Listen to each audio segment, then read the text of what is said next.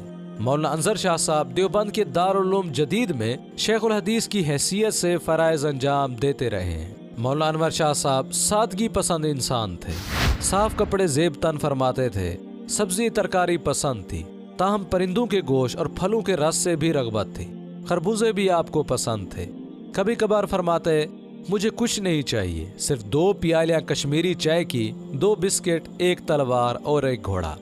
دعا کرتے ہیں کہ اللہ تعالیٰ شاہ صاحب کے درجات کو بلند فرمائے اور امت مسلمہ کو ان کی نیک نقش قدم پر چلنے کی توفیق عطا فرمائے۔ اس ویڈیو کے بارے میں کمنٹ سیکشن میں اپنی رائے کا اظہار ضرور کریں۔ امید کرتے ہیں کہ یہ ویڈیو آپ کے علم میں اضافے کا سبب بنی ہو۔ اگر یہ ویڈیو آپ کو اچھی لگی تو اسے لائک کریں اور شیئر بھی کر دیں۔ ملتے ہیں ایک نئے ویڈیو کے ساتھ، تب تک کے لیے اجازت دیں۔ السلام علیکم ورحمۃ اللہ وبرکاتہ۔